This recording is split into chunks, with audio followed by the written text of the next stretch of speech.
평안히 잘 지내셨습니까? 네. 오늘은 요한계시록 강해의 5번째 시간 갖도록 하겠습니다.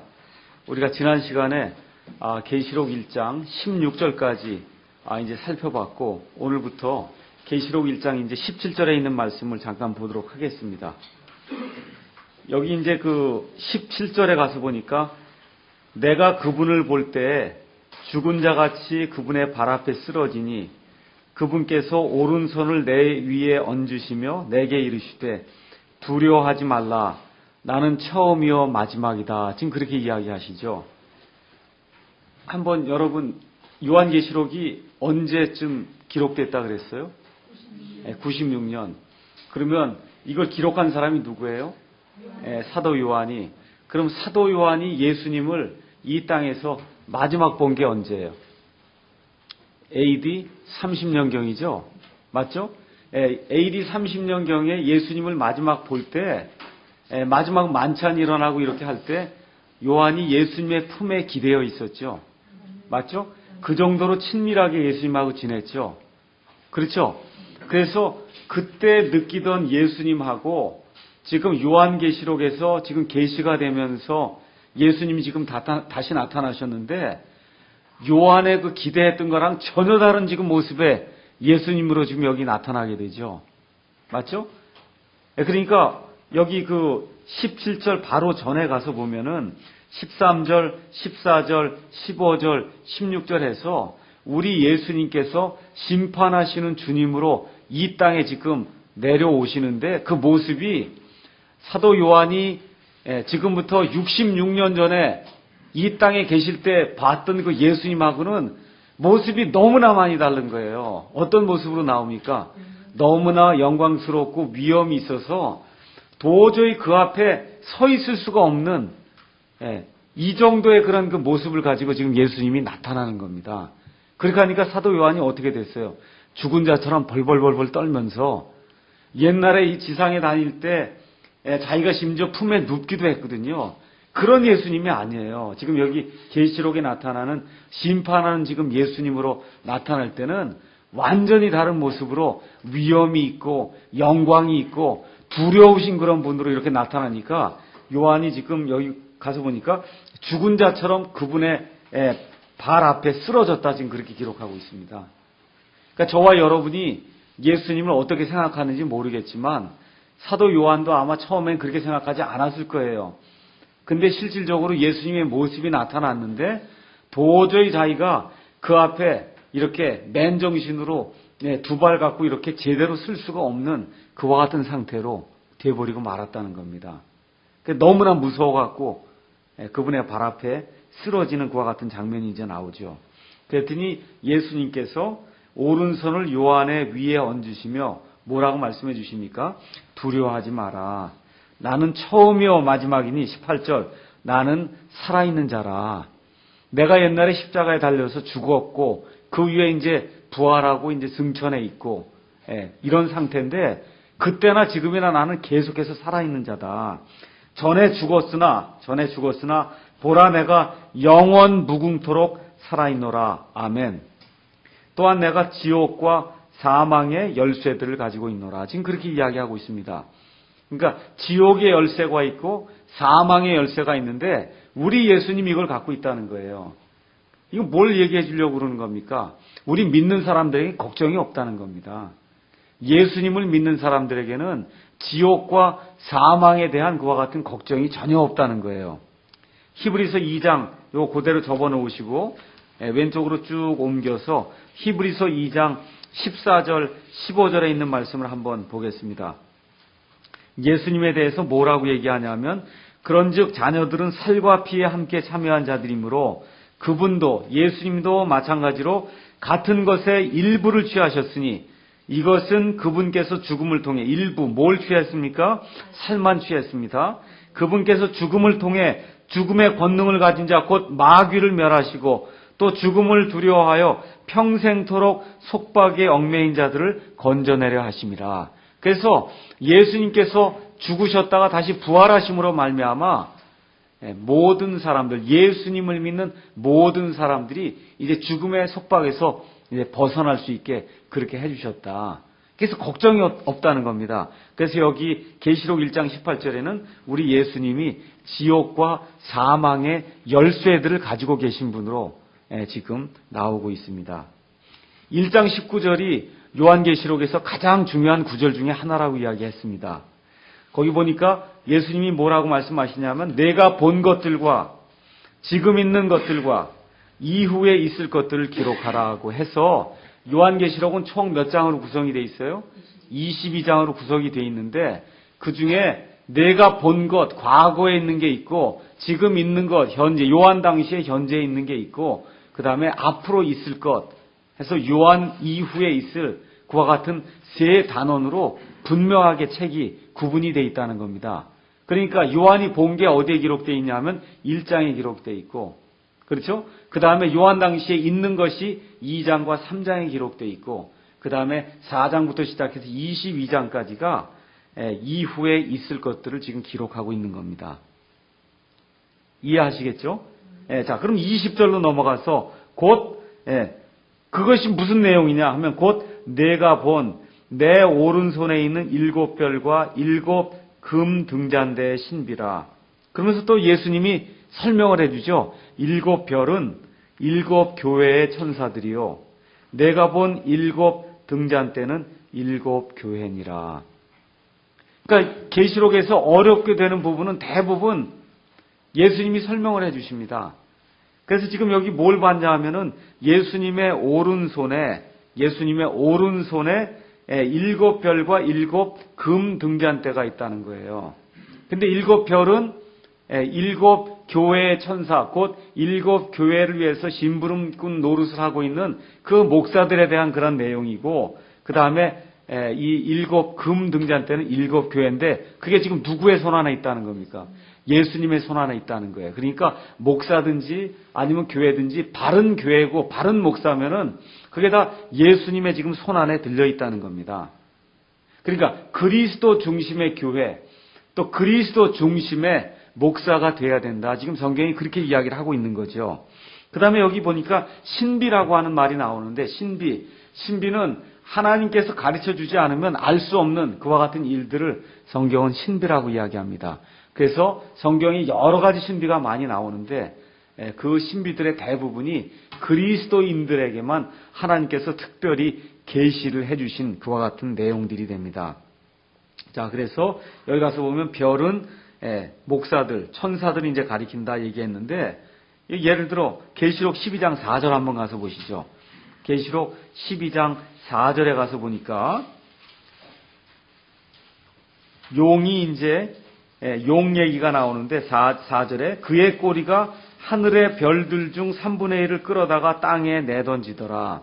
그래서 지금 용이 하늘에서 이제 쫓겨나는 그런 대목이 나오는데, 쫓겨날 때 하늘에 있는 별들 중에 3분의 1을 데리고 하나님께 반역을 했다. 지금 그런 이야기거든요. 앞뒤 문맥상 여기 나오는 별은 천사를 가리킨다고 하는 거, 그걸 우리가 금방 알 수가 있습니다. 그래서 성경을 통해서 별이라고 하는 게 같은 영어로는 스타, 한국말로 별이지만 이게 앞뒤 문맥상 이렇게 천사가 될 때도 있고, 또 여기 나와 있는 것처럼 목사가 될 때도 있고, 그 용례마다 이것이 다른데 그 문맥을 보면 우리가 그것이 무엇인지 알 수 있다. 자, 그러면 계시록에 보니까 지금 여기에 7별, 7금 등잔대에서 7교회, 그 다음에 7천사에서 이게 계속해서 7이라고 하는 숫자가 굉장히 많이 나온다 그랬죠. 그래서 계시록에 나오는 7개가, 계시록에는 7개가 7번 나옵니다. 7개가 7번. 그 내용을 잠깐만 제가 설명을 해드리겠습니다. 자, 거기 가서 보니까 7교회가 있는 거 아시죠? 이제 2장부터 나옵니다. 7교회. 그 다음에 7교회가 끝나고 난 다음에 7봉인 심판이 나오고, 7 나팔 심판이 나오고, 그리고 나서 7개 인물이 나옵니다. 첫 번째, 태양을 옷으로 입고 있는 어떤 여인이 나옵니다. 12장에 가서 보면 거기에 용이라고 하는 그런 인물이 나오고, 거기에 여인이 낳는 산의 아이라고 하는 그와 같은 인물이 나오고, 미가엘 천사장이 나오고, 유대인들의 남은 자들이 나오고, 바다에서 나오는 짐승이 나옵니다. 그 다음에 땅에서 나오는 짐승이 있어요. 이렇게 7개 어떤 인물이 아니면 사람이 이제 나오게 됩니다. 그 다음에 7병의 심판이 있습니다. 우리 개혁성경엔 대접으로 되어 있는데 7대접의 심판에서 7개가 나오고 또 7 심판이 나옵니다. 먼저 종교적 바빌론에 대한 심판, 상업적 바빌론에 대한 심판, 적그리스도와 거짓 대언자에 대한 심판, 그 다음에 기독교를 반대하는 그와 같은 민족들에 대한 심판, 곡과 마곡에 대한 심판, 사탄에 대한 심판, 그 다음에 이 아담의 때로부터 시작해서 맨 마지막에 흰 왕좌 심판이 일어날 때까지 이 세상에서 죽은 사람들 가운데 예수님을 믿지 않고 죽은 사람들, 이와 같은 사람들에 대한 그 심판에서 7개의 심판이 나오고 그 이후에 7개의 새 것이 나옵니다. 새 하늘, 새 땅, 새 도시, 새 민족들, 새로운 강, 새로운 나무, 그 다음에 새로운 왕좌 해서 이와 같은 내용들이 이 계시록에 계속해서 나옵니다. 그래서 계시록은 성경의 절정이라고 제가 말씀을 드렸죠. 그렇게 하다 보니까 7이라고 하는 숫자가 굉장히 많이 나옵니다. 성경에서 7은 항상 완전한 것, 완벽한 것을 가리키는 그와 같은 숫자거든요. 그래서 계시록에 이와 같은 것이 많이 나오는 걸 이렇게 보면서 정말 이 안에서 성경의 절정이 지금 이루어지고 있구나, 이런 사실을 저와 여러분이 기억하면 좋을 것 같습니다. 자, 이렇게 해서 이제 1장을 마치도록 하겠고요. 오늘부터 이제 2장을 들어가서 2장에 가면 이제 뭐가 나오는 겁니까? 7 교회가 이제 나오기 시작하는 거예요. 그러니까 요한계시록 1장 19절에 내가 본 것들은 이미 다 했습니다. 1장에서. 맞죠? 그럼 이제 남은 게 뭐가 남은 거예요? 이제는 지금 있는 것들이 2장, 3장에 있는 겁니다. 2장과 3장에는 7 교회에 대한 얘기가 나오는 거예요. 그래서 여러분이 오늘 제가 나눠드린 이 유인물 보시면은 거기에 지도가 지금 보이죠? 그렇죠? 그 지도를 보시면은 거기 지도에 버가모라고 지금 보입니까? 에게해라고 쓴 거 오른쪽으로 가서 보시면 버가모 보이죠? 버가모, 두아디라, 그 밑에 사대, 그 왼쪽에 서머나, 밑으로 에베소, 그 다음에 필라델피아, 그 다음에 라오디게아 교회 7개 보이죠? 맞죠? 그래서 오늘부터는 여기 나와 있는 이 교회들을 집중적으로 공부를 해보려고 합니다. 아시겠죠? 그래서 여기 나와 있는 이 7 교회는 그 당시에 소아시아에 있던 실질적인 교회입니다. 또 그 교회는 그 이후로 지금까지 약 1900년 이상의 어떤 시간이 흘렀는데 그 시간 속에 교회가 여러 종류로 지금 많이 존재했습니다. 그렇게 여러 종류의 여러 개의 그런 교회들이 있는데 그 교회들이 이 7개 교회 중에 하나의 특성을 갖는다는 거예요. 또 한 교회 안에서도 시간의 흐름에 따라서 또 사람들이 어떠한 사람들이 모이냐에 따라서 그 7개 그 요소가 그 안에 들어있다는 겁니다. 또 잘 들으세요. 어떤 것도 여러분이 기억을 하면 좋으냐 하면 사도 요한이 이 계시를 언제 봤다 그랬어요? 주의 날에 성령 안에서 봤다 그랬죠. 근데 그 주의 날이 주일, 일요일이 될 수도 있고 또 모두 될 수 있다 그랬어요. 주님의 날, 그래서 과거에 구약시대의 대언자들이 예언했던 크고 무서운 주의 날에 대한 거라고 얘기했죠. 그럼 크고 무서운 그 주의 날은 어떻게 구성이 되어 있다고 그랬어요? 첫 부분 약 7년 동안의 환란기가 있고 그 다음에 그게 끝난 다음에 1000년 동안의 천년왕국이 있는데 그래서 총 합쳐서 1007년 정도의 기간을 구약 성경에 나오는 주의 날이다, 그렇게 얘기한다 그랬죠. 맞죠? 그렇게 봤을 때 여기 지금 나오는 7개 그 교회는 지금 7개 교회가 끝난 다음에 뭐가 나오는 거예요? 환란기가 나오는 거죠. 환란기에 지금 들어가는 그런 교회가 나오기 때문에 여기 나와 있는 그 7개 교회는 환란기에 들어가고 있는 이와 같은 그러한 그 교회, 환란기가 바로 시작이 되기 전에 이 세상에 존재하고 있는 그와 같은 교회의 그러한 모습들을 가리키고 있지 않는가, 이렇게 우리가 봐도 상관이 없다는 겁니다. 근데 제일 중요한 건 뭐라고요? 그 당시에 사도 요한 당시에 실질적으로 소아시아 지방에 있던 실질적인 교회다. 그게 제일 중요한 포인트입니다. 자, 그러면 2장부터 이제 시작을 해서 첫 번째 나오는 교회가 뭐냐 하면은 에베소 교회예요. 에베소. 맞죠? 그래서 에베소 교회부터 시작해서 에베소, 그 다음에 사대, 해서 쭉 이제 교회가 이제 나오기 시작하는데 버가모에서 이제 교회가 나오기 시작합니다. 자, 그런데 여러분과 제가 꼭 기억해야 될 거는 여기 각 교회에 대해서 어느 교회에 보내는 편지다. 이제 이렇게 얘기를 한단 말이죠. 예를 들어 에베소 교회 천사에게 편지하라. 그래서 어디 교회 천사에게 편지하라고 하는 말이 먼저 나오고 그 다음에 어떤 모습이 나오냐면 그 편지를 보내는 주님의 모습이 각 교회마다 달리 나옵니다. 그러니까 교회에다 주고자 하는 메시지가 지금 다르기 때문에 주고자 하는 그 메시지가 다른 그 분의 모습이 달리 지금 표현이 되어 있어요. 그 다음에 또 가서 읽어보시면 우리 주님이 각 교회에 대해서 내가 이것을 안다라고 이야기합니다. 에베소 교회는 내가 이것을 알고 버가모 교회는 내가 이것을 알고 뭘 안다고 지금 얘기하십니다. 그 다음에 예수님께서 대부분의 교회에 대해서 책망할 것이 있다고 얘기해요. 아는 것도 이야기하시고 책망할 것도 이야기하시고 그 다음에 예수님이 대부분의 또 교회에 대해 뭐라고 얘기하냐? 회개하라고 얘기합니다. 칭찬도 있고 물론 회개하라고 이야기하죠. 회개하라고 이야기한 다음에 맨 마지막에 공통적으로 나오는 그 구절이 뭐냐면 귀 있는 자는 성령께서 교회에게 이야기하는 것을 들어라. 그렇게 얘기하죠. 맞죠? 예를 들어 2장 7절 한번 보겠습니다. 2장 7절. 귀 있는 자는 성령께서 에베소 교회라 그래요? 아니면 교회들에게라 그래요? 교회들에게 말씀하시는 것을 들을지어다. 그 앞부분 1절부터 6절은 어느 교회에 대한 거예요?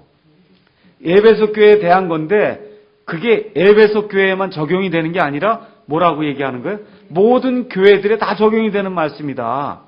그러니까 맨 끝에 가서는 꼭 귀 있는 자는 성령께서 교회들에게 말씀하시는 것을 들을지어다. 지금 그렇게 이야기를 하고 있는 겁니다. 이해하시겠죠? 자, 이런 그 구조를 여러분과 제가 이해한 다음에 요 옆에 지도는 이제 나중에 한번 보자고 얘기를 하면 먼저 에베소를 한번 가서 보세요. 이 지도에서. 에베소 한번 찾아보세요. 보셨죠? 에베소에서 밑으로 조금 내려와서 왼쪽으로 꺾으면은 거기에 반모라고 하는 그러한 글자가 보입니까? 반모 보이세요? 반모 섬이 밀레도 앞에서 약 얼마쯤 떨어져 있냐면 50km 지금 떨어진데 가서 보시면 반모 섬이 있습니다. 그러니까 에베소는 밀레도에서 또 북쪽으로 한 50km, 60km 떨어져 있고 맞죠? 밀레도 앞에서 서쪽으로 남쪽으로 해서 약 50km 떨어지면 거기에 반모 섬이 있어요. 원래 지금 사도 요한이 어디에 있었냐 하면 에베소 교회에 있었거든요. 에베소 교회 장로로 있었는데 유배를 갔어요. 어디로 유배를 갔다는 거예요? 반모섬으로 지금 유배를 가서 주의 날에 하나님의 영 안에서 이 계시를 지금 보게 된 겁니다. 이해하시겠죠? 그래서 에베소를 먼저 기억을 하시고 그 다음 장으로 이제 넘어가겠습니다. 그래서 에베소 교회에 보내는 편지는 2장 1절에서부터 7절에 이제 나와 있습니다.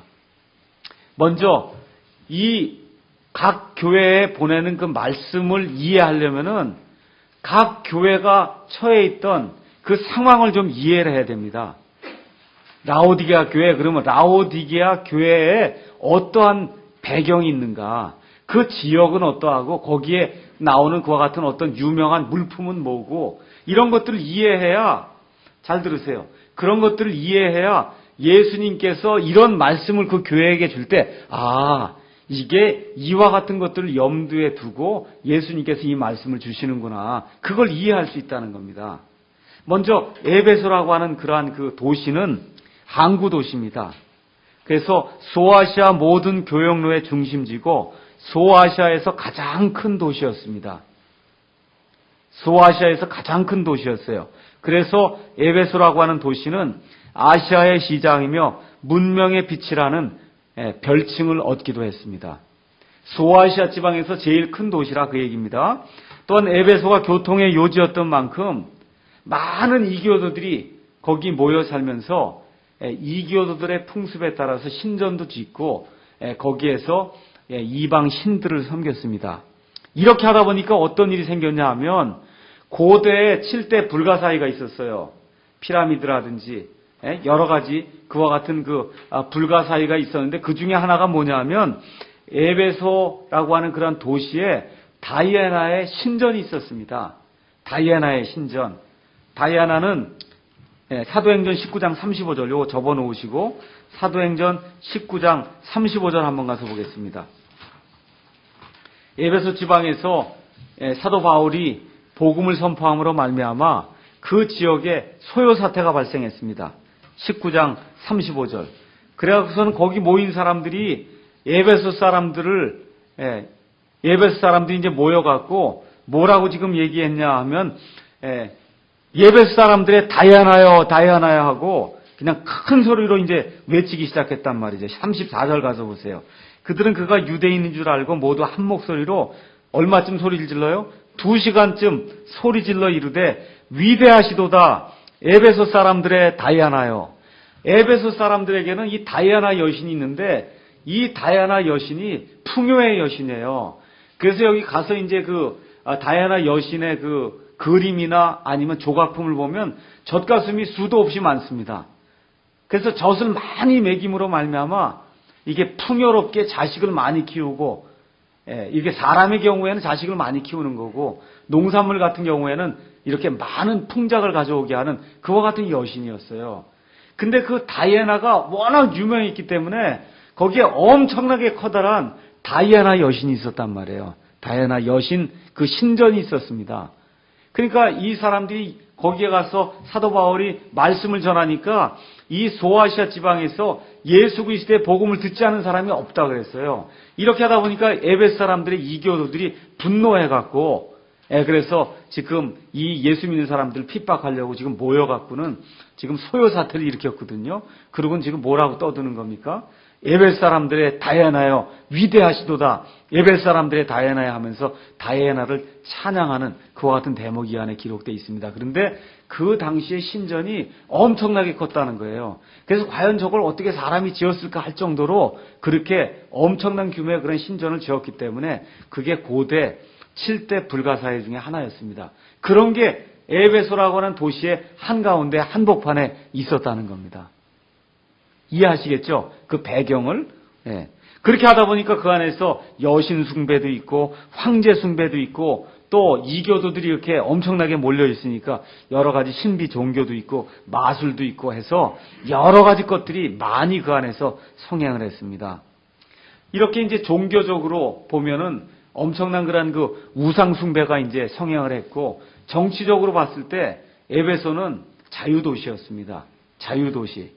자유도시는 정치적으로 특권이 부여된 그와 같은 도시란 얘기죠. 그래서 자유도시란 로마에게 충성하는 도시에게 붙여진 칭호였으며 따라서 그 경계 내에선 자치가 인정되었고 군대가 상시 주둔하지 않았습니다. 군대가 주둔을 하게 되면 사람들이 무서워서 무역활동을 하든지 경제활동이라든지 이런 게 위축이 돼서 제대로 할 수가 없는데 모든 것이 자유로웠기 때문에 많은 사람들이 모여들 수밖에 없는 그와 같은 상황에 있었습니다. 그런데 에베소가 얻은 이와 같은 명성은 이교도들의 문란한 종교의식과 어디서나 행해지는 부도덕 등으로 인해 땅에 떨어졌고 그곳은 결국 향락과 퇴폐의 도시로 이제 전락해갖고 몰락해버렸습니다. 그래서 이 다이애나 여신이 결국은 나중에 뭐로 바뀌냐면 마리아로 바뀌는 거예요. 천주교의 마리아로 이제 바뀌어버립니다. 이렇게 마리아로 바뀌어서 나중에 AD 431년에 에베소라고 하는 그 도시에서 에베소 공회가 열렸어요. 에베소 공회가 열려서 뭐라고 선포했냐면 마리아는 하나님의 어머니다. 아시겠죠? 마리아는 하나님의 어머니예요. 예수님이 하나님이기 때문에 마리아는 하나님의 어머니다. 그래서 지금도 천주교인들이 예수님은 하나님이라 얘기하고 마리아는 하나님의 어머니라고 얘기합니다. 그 호칭이 어디서 나왔냐면 에베소라고 하는 그런 지역에서 나온 거예요. 아시겠죠? 그래서 에베소라고 하는 데가 처음에 사도 바울이 들어가서 말씀을 선포하고 해서 엄청나게 복음이 이렇게 부흥하던 그와 같은 도시였는데 이교도들의 이와 같은 그 세력에 의해서 결국은 완전히 몰락을 당하고 그러면서 천주교의 그와 같은 교리를 지지해주는 그와 같은 어떤 선언문까지 나오는 이 정도로 해서 도시 전체가 이제 몰락하는 그와 같은 상태에 이제 빠지게 됩니다.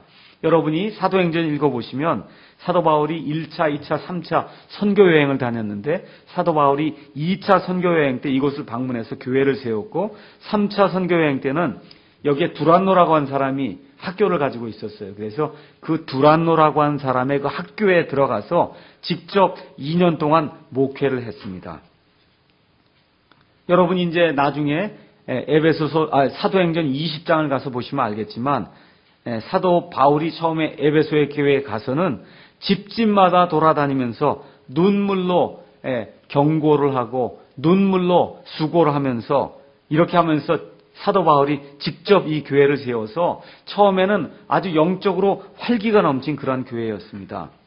여러분께서 보시면 알겠지만 2장, 3장에 7개 교회가 나오는데 그 7개 교회 중에서 사도가 세운 교회는 하나뿐이 없어요.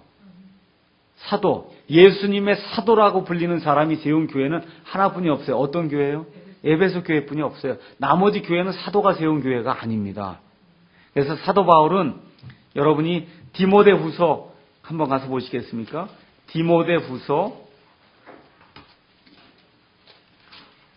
디모데후서는 4장까지 나와 있는데 디모데후서 4장 맨 끝에 한번 가서 보시죠.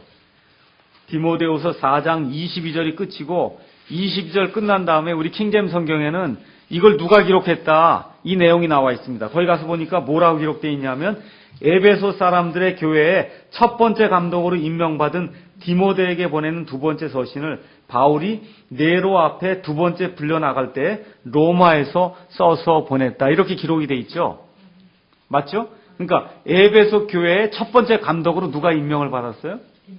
디모데가. 누가 임명을 했어요? 사도 바울이 지금 임명을 했다. 그래서 세워서 초창기에 그와 같은 일들을 한 거는 디모데하고 여기 나와 있는 사도 바울하고 이 사도 바울의 동역자들이 그와 같은 일을 했고 첫 번째 감독을 지낸 사람은 여기 나오는 감독은 목사를 이야기하는 겁니다. 뭐 이렇게 감리교나 이런데 여러 목사들이 있는데 그 중에 하나를 뽑아갖고 전체 목사를 다스리는 그런 감독이 아니고 각각의 개교회를 다스리는 그와 같은 사람을 지금 감독이라고 이야기합니다. 지금식으로 얘기하면 목사를 이야기하는 겁니다. 그래서 에베소 교회의 첫 번째 목사는 디모데였다. 그 내용을 우리가 이걸 통해서 이제 알 수가 있습니다. 자, 그래서 또 사도 바울이 옥에 갇혔을 때 기록한 그와 같은 편지를 옥중서신이라 그러죠. 그런 얘기 알아요? 옥중서신. 옥중서신에 어떤 것이 있습니까? 에베소서, 그렇죠? 빌립보서, 골로새서 이와 같은 것도 우리가 옥중서신이라고 얘기해요. 그렇죠? 그래서 지금 사도 바울이 감옥에 갇혀서 기록한 그 옥중서신 중에 하나가 뭐예요? 에베소서예요. 에베소서에서 하나님의 은혜와 하나님의 신비와 그 다음에 교회의 신비와 그렇죠? 이런 모든 것이 에베소서에 아주 풍성하게 관한 기록이 되어 있습니다. 근데 그걸 누구에게 보낸 거예요? 에베소 사람들의 교회에 보낸 거예요. 그러니까 에베소 교회가 얼마나 영적으로 풍성한 교회였는가 여러분 이와 같은 사건들을 통해서 또 편지를 통해서 알 수 있겠죠. 누가 첫 번째 목사였다고요? 디모데가 첫 번째 목사였으니까 여러분 한번 디모데가 이 교회의 첫 번째 목사라고 생각하면 이 교회가 영적으로 얼마나 풍성한 그런 교회겠어요. 한번 생각을 해보세요. 또 누가 세웠어요? 사도 바울이. 물론 그 전에 교회가 있었을 수도 있습니다. 근데 거기 가서 사도 바울이 들어가서 힘을 합쳐갖고 교회를 크게 세웠을 수도 있거든요. 근데 어쨌든 사도 바울이 직접 두란노 학교에서 2년 동안 가르쳤다고 하니까 사도 바울이 그걸 가르칠 때 그 앞에 가서 무릎 꿇고 앉아서 들었으면 얼마나 기가 막혔겠습니까?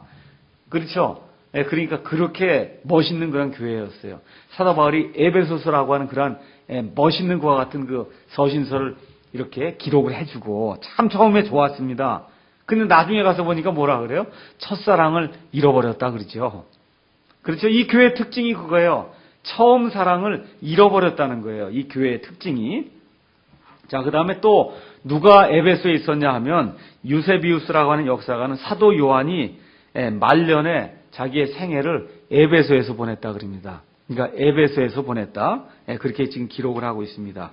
그래서 여러분이 사도행전 18장 19절 또 19장 17절 이런 데 가서 보시면 에베소 안에 유대인들이 굉장히 많이 있었다고 하는 사실을 알 수 있고 거기 유대인들의 회당이 있었다는 사실도 알 수가 있습니다. 그래서 사도 바울은 2차 선교여행에서 돌아오는 길에 여기에 들려서 얼마 동안 이제 선교하다가 브리스길라와 아굴라를 남겨두고 이제 떠나는 그와 같은 대목이 사도행전 18장 21절에 이제 나와 있고요. 아까 말씀드렸듯이 3차 선교여행 때는 거길 들려 2년 이상 체제하면서 열심히 전도하고 그랬더니 그 결과 아시아에 살고 있던 유대인과 그리스인이 모두 주님의 말씀을 들었다. 이렇게 기록이 되어 있습니다. 한번 가서 보겠습니다. 사도행전 19장 10절 한번 가서 보시죠. 사도행전 19장 10절 한번 가서 보시죠. 사도행전 19절 가서 보니까 이 일이 2해 동안 계속해서 이루어지므로 아시아에 거하던 사람들은 유대인이나 그리스인이나 할 것 없이 다 주 예수님의 말씀을 들었다는 겁니다. 이게 얼마나 기가 막힌 얘기예요. 2년 동안 여기 그 9절에 가서 보면 두란노라고 하는 사람의 학교에서 날마다 강론을 했는데 이렇게 강론을 한 거예요. 이렇게 우리가 모여서 하듯이 성경 강해를 한 겁니다. 이렇게 강해를 했더니 소아시아 지방에 살고 있던 유대인이나 그리스인이나 할 것 없이 모든 사람이 다 주님의 말씀을 들었다는 겁니다. 이런 엄청난 일이 그 에베소에서 처음에 일어났다는 거죠. 자, 그래서 오늘은 이 에베소 교회에 보내는 그 편지를 보면서 먼저 에베소 교회에 대한 그와 같은 배경을 좀 살펴봤습니다. 이쯤 하면 에베소 교회가 어떤 데다 여러분 이해하셨겠죠? 자, 그러면 이런 상태에서 2장 1절 한번 들어가 보겠습니다. 에베소 교회에 천사에게 편지하라. 천사는 제가 말씀을 드렸죠. 원래는 유대인들의 회당의 그 치리자를 천사라고 불렀어요. 우린 그걸 지금 천사라고 번역을 했는데 원래 뜻은 뭐라고요? 심부름꾼, 사자 그런 뜻입니다. 원래 뜻이. 알겠죠? 그래서 에베소 교회의 심부름꾼. 그러니까 결국 누굴 얘기하는 거예요? 목사나 아니면 에베소 교회를 담당해서 목회를 하고 있는 그와 같은 사람이다. 이렇게 보면 되겠습니다. 에베소 교회를 맡고 있는 천사에게 보냈다. 여러분, 하늘의 천사면 보낼 이유가 뭐가 있습니까? 맞죠? 그러니까 지금 앞뒤 문맥상 이거는 하나님의 저 하늘에 있는 그런 천사를 가리킨다. 그렇게 생각할 사람 아무도 없을 거예요. 맞죠? 그러니까 같은 천사라 해도 앞뒤 문맥상 이게 하늘에 있는 그런 천사인지 아니면 용례상, 제가 그래서 용례를 말씀드린 겁니다. 유대인들의 회당이 있으면 그 회당에 있는 그 치리자를 영어로 에인절이라고 불렀어요. 그 에인절에 상응하는 그 그리스 말의 뜻은 뭐냐? 심부름꾼이에요. 심부름꾼. 우리말로는 어쩔 수 없이 그걸 천사로 지금 번역을 한 겁니다. 에인절을 똑같이 번역을 해야 되기 때문에. 거기 가서 예수님의 모습이 나오는데 오른손에 7뼈를 붙잡고 있느니 곧 7 금 등잔대 한가운데를 거니는 이가 이것들을 말하노라. 자, 그러면 7별은 아까 1장 20절에 7별은 뭐라 그래요? 7 천사. 그렇죠? 그러니까 지금 이야기하려고 하는 7 교회를 담당하고 있는 어떤 목회자들. 맞죠? 그 다음에 금 등잔대는 뭐라 그랬어요? 교회라고 얘기했죠? 근데 지금 여기 가서 보니까 뭐라 그랬어요? 예수님의 그 오른손에 7별이 있고 예수님의 오른손에 7 교회가 있다는 거예요. 맞죠? 그러니까 다시 말씀드려서 예수님의 오른손에 목사들이 있고 예수님의 오른손에 7 교회가 있다는 거예요. 그러니까 다시 말씀드려서 예수님의 교회라고 하면 예수님의 장 중에 지금 들어있다는 겁니다. 예수님의 손 안에 지금 들어있다는 거예요. 그러니까 이 에베소 교회에 들어가는 예수님은 교회의 시작이 되시는 분, 교회의 기초가 되시는 분, 교회의 중심이 되시는 분, 교회의 머리가 되시는 분이다. 그래서 우리 다 같이 한번 성경 말씀을 찾아보겠습니다. 성경 말씀 가셔서 마태복음 16장 18절 우리가 다 아는 내용이지만 그래도 일단 성경을 찾아서 한번 살펴보도록 하겠습니다. 16장 18절에 있는 말씀입니다.